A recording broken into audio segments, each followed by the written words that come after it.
Bonsoir tout le monde. Bon, on va traiter deux sujets qui sont très importants puisque j'ai eu beaucoup de retours et on a un problème de taille. En fait, on va pas se mentir, on a un problème de taille. Donc au moment où Paris est encerclé par les agriculteurs, ça continue de converger d'ailleurs à l'heure où on se parle.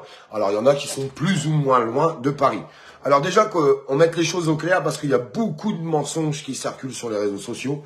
Premièrement, est-ce qu'il y a des agriculteurs sur la capitale, à l'intérieur de Paris? Non, c'est complètement faux, c'est une fake news.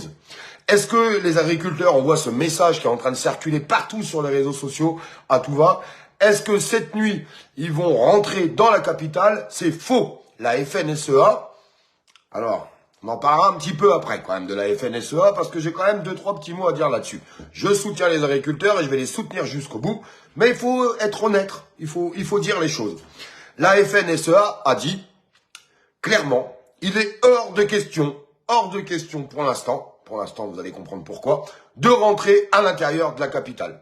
Ils ont dit à tous les agriculteurs, il est hors de question de rentrer dans la capitale. Les gens qui pensent que Rungis est totalement bloqué, c'est complètement faux. Rungis est ralenti. J'ai eu 2 salariés de Rungis qui m'ont appelé cet après-midi. Je peux vous assurer que ça continue de tourner à Rungis. C'est pas totalement bloqué, c'est faux. C'est une fake news. C'est ralenti. Alors, qui converge autour de la capitale, c'est très bien. Très bien, il n'y a aucun souci là-dessus. Maintenant, 2 choses. On va parler de la FNSEA en fin de live. Je vais vous en parler. Je vais vous dire ce que beaucoup d'agriculteurs pensent. Et puis moi, je vous dirai ce que j'en pense aussi, à la fin. On se demande pourquoi tous les salariés de toutes les autres corporations sont pas avec eux pour présenter leurs revendications. Parce que, attention, les agriculteurs souffrent, mais les Français, ils souffrent en fait. Et on est en train d'oublier toutes les autres corporations qui prennent l'inflation de plein fouet en pleine gueule, que ça soit sur la bouffe, sur le pétrole, sur l'alimentation, les salaires qui n'augmentent pas. Il faut pas l'oublier tout ça. Et on se demande pourquoi ils sont pas là. Ils sont pas là, pourquoi? Parce que toutes les autres corporations ne leur ont pas autorisé à y aller. Toutes les autres corporations ne sont pas montées au créneau. Et il y a plein d'ouvriers, plein de salariés de France qui aimeraient monter au créneau y aller parce qu'ils disent, attendez, moi, mon frigo, il est vide. Et d'ailleurs, si ils n'arrivent pas à retrouver du pouvoir d'achat, tristement, je vous le dis, ça va pas changer le problème des agriculteurs, puisqu'ils pourront pas acheter leurs produits qui sont plus chers que des produits qui viennent de l'étranger. On va pas se mentir, c'est quand même la réalité du problème. On est tous d'accord là-dessus ou pas? Si les citoyens de ce pays ne retrouvent pas de pouvoir d'achat, parce qu'ils sont complètement éclatés à travers l'inflation, et les salaires, je sais plus, c'est quoi l'augmentation du SMIC cette année? Peut-être 20 balles. C'est génial, on va aller loin avec ça. Ça changera pas le problème. Il faut que tous les patrons des autres corporations qui ont les revendications, les mêmes, baisse des taxes, l'inflation qu'ils prennent en pleine gueule. Si on baisse les taxes et qu'on baisse l'inflation pour toutes les entreprises de France, artisans, commerçants, je vais pas tous les citer, on le sait tous, forcément vont pouvoir mieux payer leurs salariés. Les salariés eux-mêmes, si leurs revendications ils avancent avec pareil, baisse des taxes, baisse de l'alimentation, baisse du pétrole, baisse de l'électricité et tout ce qui va avec, tout ça, ça refera un regain de pouvoir d'achat, et là on va pouvoir acheter français. On va pouvoir acheter français. Il faut mettre le doigt quand même où il faut quand même. Il faut quand même dire la vérité sur les choses. Et il y a beaucoup de citoyens qui me disent, Olive, moi j'aimerais bien y aller. Mais si j'y vais, mon patron il va me virer. Je vais dire non, aujourd'hui je vais sur un point de mobilisation. Et puis, si les patrons, ils n'envoient pas la purée, les revendications, ils ne seront jamais écoutées. Par contre, si vous avez le BTP, tous les artisans, les commerçants, tous ces patrons-là qui disent à leurs salariés, allez, on y va, on va chercher nos revendications pour vous et pour nous. Là, c'est le moment, c'est là, maintenant qu'il faut le faire. Oui, Paris est en train d'être encerclé. Si vous rajoutez toutes les autres corporations, vous avez du matériel TP qui arrive et tout ce qui va avec, le bâtiment qui arrive avec, nos amis boulangers, nos amis commerçants, nos amis restaurants, tout le monde, l'industrie, tout le monde, nos pêcheurs, les chauffeurs de taxi qui ont fait des actions aujourd'hui. Ils peuvent les faire, pourquoi les actions, les chauffeurs de taxi? Parce qu'ils sont indépendants. Ils dépendent d'eux-mêmes. Donc, ils n'ont pas un patron dessus d'eux pour la plupart. Il y en a qui ont un patron. Mais il y a beaucoup d'indépendants, en fait, là-dedans. Et il y a que comme ça qu'on peut arriver à faire les choses. Et c'est là, maintenant. Parce que je vous le dis, je vais vous parler de la FNSEA. Vous savez ce qu'il y a l'année prochaine? Les élections des syndicats agricoles. On va reprendre un petit peu le truc dès le départ. Parce qu'il y a peut-être des gens qui n'ont peut-être pas suivi. Dès le départ, c'est il y a 1 semaine et demie, une manifestation des agriculteurs lancée par la FNSEA. À Toulouse. Qu'est-ce qui s'est passé à Toulouse? La FNSEA, à la fin de cette manifestation, a dit aux agriculteurs, bon, on a mis un gros coup, on sortira un peu plus tard, rentrez chez vous. Tous les agriculteurs, pas tous, mais beaucoup, ont dit, mais allez vous faire foutre. Voilà, la vérité, c'est ça. Et du coup, il y a un mec qui s'appelle Jérôme, je sais qu'il en prend beaucoup dans la gueule en ce moment, bref. Moi, la polémique sur Jérôme, je m'en fous. Moi, ce qui m'intéresse, c'est ce qu'il y a dans les frigos de tout le monde et qu'on arrive à combattre, en fait, toutes les taxes et tout ce qui va avec. J'espère que tout le monde a compris. Ce mec, Jérôme, a dit, bah écoutez, non, on va aller bloquer l'autoroute et on demande 3 revendications. C'est ce qu'il a fait et il y a à peu près 40 points de blocage sur toute la France qui se sont faits. Et la FNSEA, ils ont eu les boules. Je vais vous dire pourquoi ils ont eu les boules. Parce que, avec qui le gouvernement a été négocié? Avec Jérôme, pas avec la FNSEA. C'est un peu chiant pour la FNSEA pour les élections l'année prochaine, parce que, pourquoi? Les agriculteurs, ils auraient dit quoi s'ils n'avaient pas bougé la FNSEA? Ils auraient dit, bah attendez, quand il y a eu la crise agricole, vous avez rien fait. Vous avez rien fait du tout. Donc là, ils sont en train de retourner le truc, et tant mieux, d'un côté, il faut le dire, tant mieux si la FNSEA arrive à avoir ce qu'il faut pour les agriculteurs. Mais moi, je veux ce qu'il faut pour tout le monde, pas que pour les agriculteurs. Vous voyez ce que je veux vous dire? Mais moi, je pense que la FNSEA, c'est déjà ce que le gouvernement va leur donner.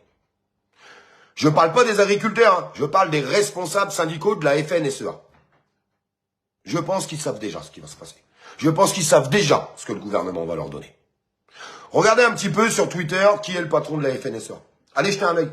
Allez jeter un œil, vous allez comprendre pourquoi. Et là, vous allez faire oula, oulala, oulala. Si vous pensez que dans la FNSEA, il n'y a pas des alliés à Emmanuel Macron, vous vous gourrez. Vous vous plantez. Sincèrement, vous vous plantez. Alors, si ça peut apporter du bien pour tous les agriculteurs, tant mieux, j'attends de voir.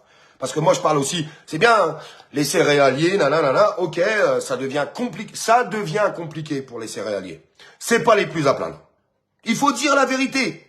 Le plus à plaindre, c'est celui qui fait du lait, l'agriculteur, qui a des vaches, qui fait du lait. Son coût de production, c'est 25 centimes pour sortir du lait, et on lui rachète 20 centimes, et il est en train de couler. C'est le producteur de viande qui va sortir des vaches, même avec des jeunisses, on va lui racheter 4,50 € le kilo pour vous le vendre 30 € à vous. Il est là le vrai problème. Le vrai problème des agriculteurs, il est là. Les céréaliers, je suis d'accord avec vous. Ça commence à devenir compliqué pour vous. Mais ça va. Vous n'êtes pas les plus à plaindre. On va arrêter de se mentir. Et vous le dites vous-même, hein. Vous êtes honnête. Vous n'êtes pas les plus à plaindre. On est quand même d'accord que c'est les toutes petites fermes. C'est elles qui ferment. C'est elles qui ferment. Tous les petits élevages là, qui sont en train de crever la dalle. C'est eux qui crèvent la dalle. C'est eux qui n'ont rien à bouffer. Pour eux, c'est une merde infinie. Une merde infinie. Comme les autres citoyens, qui se lèvent tous les matins et qui sont à découvert le 10 du mois. Voilà, c'est ça la réalité. La réalité, elle est là. Pas les grands industriels. Les grands industriels, eux, ça va bien. Il faut le dire, tout ça. Et aujourd'hui, la France, elle est en souffrance. Le problème des petits agriculteurs, et les petits agriculteurs, ça représente des milliers d'agriculteurs. C'est le problème des Français aussi. Les Français sont dans la même situation aujourd'hui. Les retraités, ils bouffent plus. Les salariés, ils bouffent plus. Les patrons, ils coulent. Les gens qui sont à la recherche active d'emploi, faites bien la différence entre les feignants qui n'ont jamais travaillé de leur vie et puis ceux qui voudraient bosser mais être payés correctement. Il y en a, vous pouvez leur donner un boulot même à 2500 €, ils le prendront pas. Arrêtez de se mentir. Faut dire les choses. Vous voyez, faut séparer un peu les choses. Et ceux qui foutent la merde, c'est bien souvent l'autre côté là. L'autre côté qui a jamais travaillé de sa vie, qui casse les couilles à tout le monde. Par contre, il y a des gens qui veulent bosser et qui n'ont pas de boulot aujourd'hui. Mais ils veulent bosser en étant payés dignement. Pas en prenant un boulot payé 1200 € par mois. Une fois qu'ils auront déduit l'assurance de leur bagnole, leur gasoil, il va déjà leur rester 700 balles. Vous voulez qu'ils fassent quoi avec ça? Qu'ils crèvent encore plus vite? C'est ça la vérité. Et c'est ça qui se passe aujourd'hui. Donc aujourd'hui, c'est la France du travail. La France des gens qui veulent travailler. Tous ces patrons, il faut qu'ils enclenchent. Il faut qu'ils disent, allons porter nos revendications. Et tous les salariés, ils vont les suivre. Tous les salariés, ils attendent qu'une seule chose. Que leur patron dise, on y va? Et là, tout le monde va y aller. Et c'est maintenant, c'est pas dans 10 ans. Hein. C'est maintenant qu'il faudrait y aller. Bah oui, au moment où le gouvernement a un petit genou à terre comme ça, bon, Macron n'est pas trop inquiet, vous avez vu, hein, il part en vacances un coup en âne, là je sais plus où c'est qu'il est parti, il part toujours à droite à gauche, lui. Bah oui, on sait jamais. Il y a un tracteur qui se pointe à l'Elysée, pas faire se tirer. Voilà où on en est aujourd'hui. Moi, je vois les choses comme ça. Je sais pas comment vous les voyez vous, mais en fait, il faut arrêter de taper sur les gens en disant, je comprends en fait le truc, ça y est, je comprends bien. On peut pas dire, merde, les citoyens, ils sont pas là. Ils sont pas là parce que leurs patrons les laissent pas être là. Les patrons ont pas enclenché. Toutes les corporations n'ont pas enclenché. Si toutes les corporations enclenchent en ce moment sur les taxations, sur l'énergie, sur la bouffe, pour tout le monde, vous voyez ce que je veux vous dire? C'est bon, on y va. Et au moins, on a un aboutissant pour tout le monde. Pour tout le monde. Parce que si les agriculteurs, ils gagnent, et moi je serais content qu'ils gagnent, je vous le dis honnêtement, je veux qu'ils gagnent. Il faut les défendre, nos agriculteurs. Mais est-ce que ça va changer la gueule de votre frigo? Est-ce que ça va changer la gueule de vos factures électriques? Est-ce que ça va changer la gueule de la facture quand on va à la pompe? Je crois pas. Est-ce que ça va augmenter vos salaires?